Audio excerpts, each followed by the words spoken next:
Bismillahirrahmanirrahim. Topic for discussion is chemical nature of DNA. आज हम chapter number 20 का बहुत इंपॉर्टेंट टॉपिक डिस्कस करने जा रहे हैं, केमिकल नेचर ऑफ डीएनए। यहाँ पे हम 4 साइंटिस्ट को डिस्कस करेंगे। फर्स्ट ऑफ ऑल हम डिस्कस करेंगे 1869 के अंदर फ्रेडरिक माइस्चर ने क्या बताया था। इसके अलावा हम डिस्कस करेंगे पीए लेविन 1920 की दहाई के अंदर उसने क्या डिस्कस किया था। इसके अलावा हम डिस्कस करेंगे रोजालिन फ्रैंकलिन ने क्या बताया था। इसके अलावा हम जानने की कोशिश करेंगे इरविन कर्गफ के जो कारनामे हैं वो हम डिस्कस करें। 4 साइंटिस्ट को इस टॉपिक के अंदर हमने डिस्कस करना है। First of all chemical nature of DNA, बहुत इंपॉर्टेंट लॉन्ग क्वेश्चन भी है, इसको आप निशान लगा लें, very important long question. First of all जी 1869 के अंदर फ्रेडरिक माइस्चर वो साइंटिस्ट है, इसने क्या किया था, ह्यूमन पस सेल और फिश का जो स्पर्म सेल है उसमें से न्यूक्लियस को एक्सट्रैक्ट किया था, न्यूक्लियस को निकाला था। ह्यूमन पस सेल जो है यानी जो पीप होती है उसके जो सेल है और जो फिश स्पर्म सेल है उसके सेल में से न्यूक्लियस उसने निकाला और न्यूक्लियस में से उसने व्हाइटिश मटेरियल निकाला। ये मैंने लिखा है व्हाइटिश मटेरियल, यानी व्हाइटिश मटेरियल निकाला। जिससे क्या हुआ, व्हाइटिश मटेरियल को उसने न्यूक्लियन का नाम दिया क्योंकि ये न्यूक्लियस के अंदर पाया जाता था, इसी वजह से इसी व्हाइटिश मटेरियल को उसने न्यूक्लियन का नाम दिया।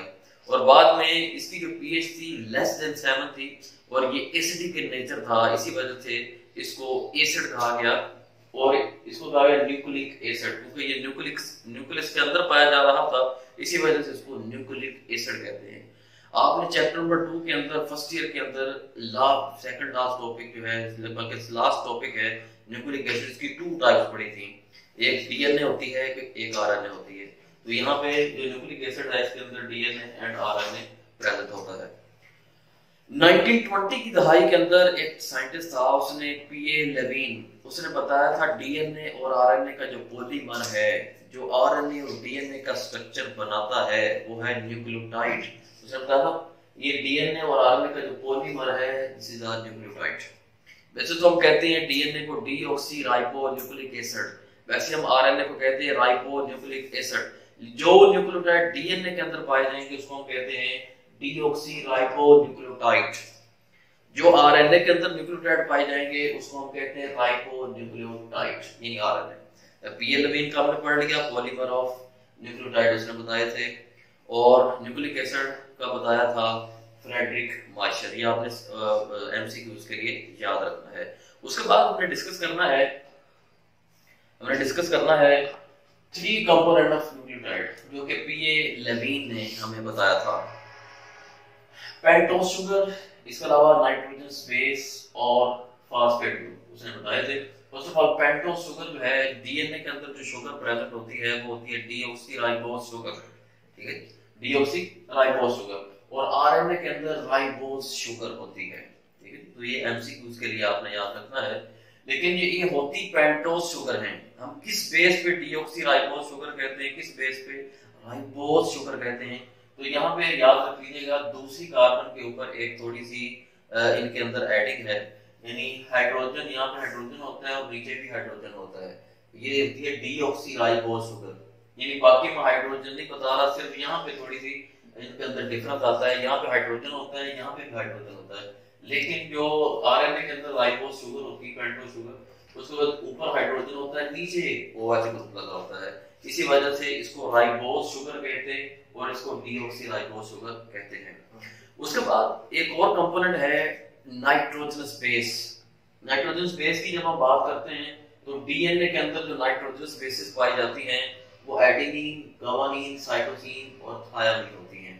आरएनए के अंदर जो नाइट्रोजनस बेसेस प्रेजेंट हैं वो एडेनिन, गुआनिन, साइटोसिन और थायामिन की जगह यूरासिल होता है।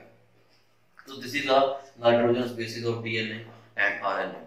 उसके बाद हमें डिस्कस करना है प्यूरीन और पाइरीमिडीन, यानी एडेनिन और गुआनिन। यानी प्यूरीन के अंदर एडेनिन और गुआनिन आते हैं और ये डबल रिंग स्ट्रक्चर होता है।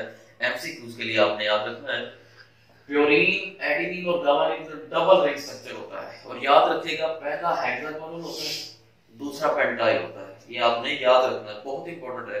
एक हेक्सागोनल डबल रिंग स्ट्रक्चर तो होता है, लेकिन ये डबल रिंग होता है और पेंटाइल होता है। जो पायरीथीन है, साइटोसिन, थायामीन, आरएनए की सूरत में यूरासिल, इनके दरमियान रिंग सिंगल रिंग स्ट्रक्चर होता है और ये हेक्सागोनल ही होता है। एक रिंग स्ट्रक्चर होता है, वो हेक्सागोनल होता है। उसके बाद जो पांचवी कार्बन है, इसके ऊपर फास्फेट ग्रुप लगता है। थ्री कंपोनेंट हमने देख लिए, फास्फेट ग्रुप है, नाइट्रोजन स्पेस है, इसके अलावा हमने देख लिया जी हमने देख लिया पेंटोस शुगर, पेंटोस शुगर हमने देख लिया। उसके बाद हमने डिस्कस करना है बहुत ही इंपॉर्टेंट शार्ट क्वेश्चन, और हर दफा ये एग्जामिनर पूछता है, व्हाट इज फास्फोडाइएस्टर बॉन्ड। दो न्यूक्लियोटाइड के दरमियान जो बॉन्ड होता है उसको हम फास्फोडाइएस्टर बॉन्ड कहते हैं। आप पिछली क्लासों के अंदर पढ़ते आ रहे हैं कि डीएनए का जो डबल स्ट्रैंड होता है 5 to 3 prime and 3 to 5 prime, किस बेस पे कहते हैं आप देख सकते हैं। ये एक न्यूक्लियोटाइड है, ये दूसरा न्यूक्लियोटाइड है, ठीक है, दरमियान में फास्फोडाइएस्टर बॉन्ड है। तो ये जो एक बॉन्ड पे है, एक न्यूक्लियोटाइड की पांचवी कार्बन पे है और एक बॉन्ड पे है वो 3 कार्बन पे है। तो यहाँ पे हम कह सकते हैं 5 to 3 3 to 5 प्राइम एंड, ठीक है। तो इसी वजह से कहते हैं 5 to 3 3 to 5 प्राइम एंड। एक कार्बन जो फास्फोडाइएस्टर बॉन्ड है एक पांचवी कार्बन पे है और तीसरी कार्बन पे है। इसी वजह से हम कहते हैं जो डबल रिंग स्ट्रक्चर है डीएनए का, वो आगे हम वाटसन क्रिक को भी अगले टॉपिक के अंदर डिस्कस करेंगे, आपको वाक़िफ़ हो जाएगा। तो 5 to 3 प्राइम एंड होता है और दरमियान में ये फास्फोडाइएस्टर बॉन्ड है, और इसको आपने अच्छी तरह जो है रट्टा लगाना है, इसकी प्रैक्टिस करनी है, और साथ डेफिनेशन के साथ आपने ये डायग्राम लाजमी बनानी ताकि आपको 2 नंबर मिले। अगर आपने डायग्राम ना बनाई तो 1 नंबर मिलेगा दोनों में से।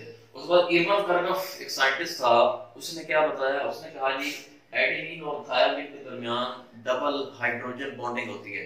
हमेशा याद रखिएगा जो हाइड्रोजन बॉन्डिंग होती है उसको हम डॉटेड लाइन से शो करते हैं, जो कोवलेंट बॉन्ड होता है उसको मुकम्मल लाइन से शो करते हैं। ये बात आपने याद रखनी है। हाइड्रोजन बॉन्डिंग हमेशा डॉटेड लाइन से शो करते हैं। एडेनिन और थायमिन के दरमियान डबल बॉन्ड, गावानिन और साइटोसिन के दरमियान ट्रिपल हाइड्रोजन बॉन्डिंग होती है। और एक और चीज बड़ी मेन बात इरवन कर्गफ ने बताई थी, उसने कहा था कि जितनी अमाउंट एडेनिन की होती है उतनी ही थायमिन की होती है। मिसाल के तौर पे अगर एडेनिन 40% है तो थायमिन भी 40% होंगे, अगर गावानिन 80% है तो साइटोसिन भी 80% होंगे, यानी इक्वल अमाउंट होती है दोनों की जो बॉन्ड होते हैं डीएनए के अंदर डबल स्ट्रैंड के अंदर।